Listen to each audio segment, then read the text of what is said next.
ത്യാഗത്തിൻ്റെയും സമർപ്പണത്തിൻ്റെയും സഹനത്തിൻ്റെയും എല്ലാം വലിയ മാതൃകകളും സന്ദേശങ്ങളും നൽകുന്ന മഹത്തായ ഒരു പെരുന്നാളാണ് ബലിപെരുന്നാൾ. കേരളത്തിലൊക്കെ നമ്മുടെ സഹോദരങ്ങൾ നാളെയാണ് പെരുന്നാൾ ആഘോഷിക്കുന്നത്.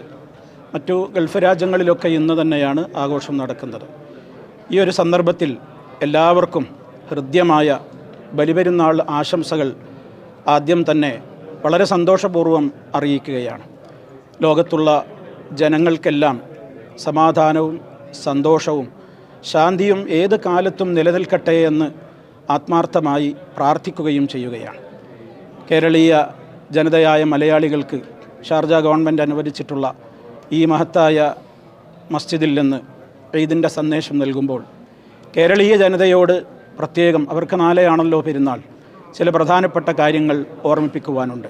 എല്ലാവരും അവരവരുടേതായ സമാധാനപൂർണമായ ജീവിതത്തിന് ഏറെ പരിശ്രമിക്കേണ്ടുന്ന, ഒത്തൊരുമയോടെ ജീവിക്കേണ്ടുന്ന ഒരു കാലഘട്ടമാണിത്.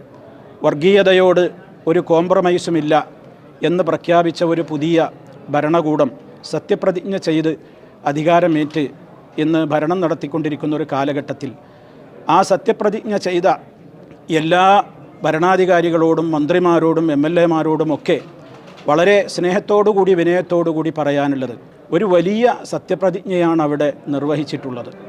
ദൈവനാമത്തിൽ എന്ന് ഓരോരുത്തരും പറഞ്ഞു.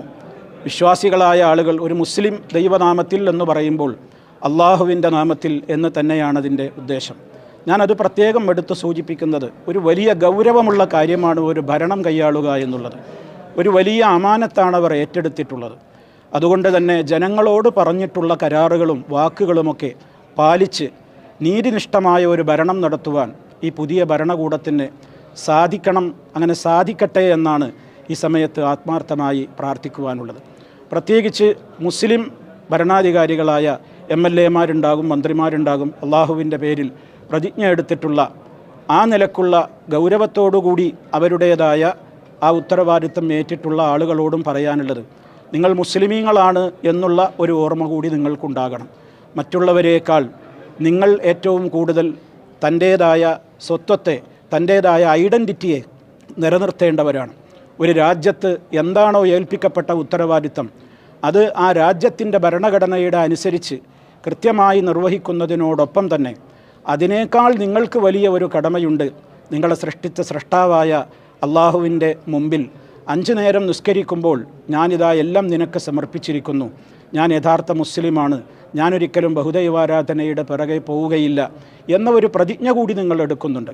അതുകൊണ്ട് തന്നെ പൊതു ചടങ്ങുകളിലും സ്വകാര്യ ചടങ്ങുകളിലുമൊക്കെ നിലവിളക്ക് കൊളുത്തുക പോലെയുള്ള, അതേപോലെ തന്നെയുള്ള അത്തരത്തിലുള്ള ഒരു മത ആചാരങ്ങളെ ഒരു മുസ്ലിം എന്ന നിലക്ക് അത് നിർവഹിക്കുവാൻ പാടുള്ളതല്ല.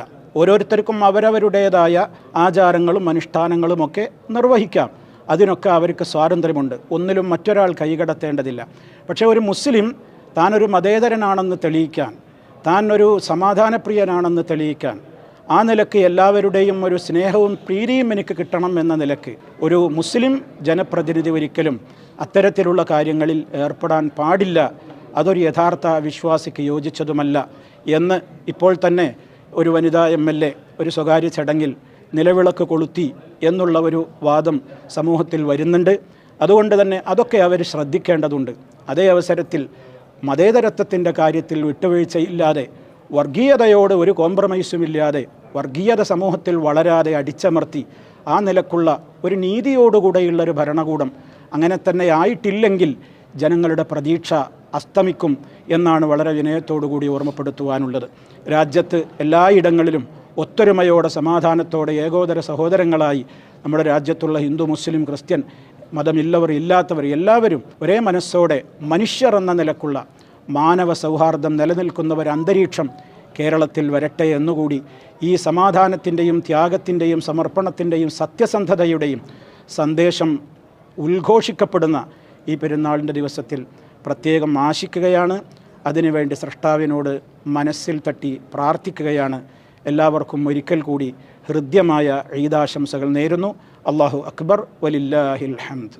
നമ്മുടെ ജീവിതത്തിൽ ഒരു മനുഷ്യൻ അവൻ്റെ ഏറ്റവും വലിയ ഇഷ്ടങ്ങളുണ്ടാകും. അപ്പോൾ ബലിപെരുന്നാളിൽ ഏറ്റവും പ്രധാനപ്പെട്ട ഒരു കാര്യമാണ് നമസ്കാരത്തിൻ്റെ ശേഷം ബലിയറുക്കുന്നു എന്നുള്ളത്. ഇബ്രാഹിം നബി അലൈഹിസ്സലാമിൻ്റെ ജീവിതത്തിൻ്റെ അവസാന സമയത്ത് കിട്ടിയ ഒരു മകനാണ്. ആ മകനെ തന്നെ ബലി കഴിക്കണം എന്നുള്ള ഒരു പരീക്ഷണത്തിൻ്റെ കൽപ്പനയാണ് ഇബ്രാഹിം നബിക്ക് കിട്ടിയത്.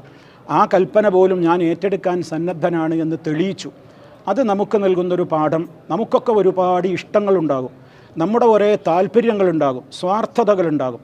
ആ സ്വാർത്ഥതകളെയും തന്നിഷ്ടങ്ങളെയും ഒക്കെ സ്രഷ്ടാവിൻ്റെ മുമ്പിൽ അത് ബലി കഴിക്കണം. സ്രഷ്ടാവിൻ്റെ തൃപ്തിയാണ് പ്രധാനം. അതാണ് ഈ ത്യാഗത്തിൻ്റെ ബലിപെരുന്നാളിൻ്റെ ഏറ്റവും വലിയ സന്ദേശം.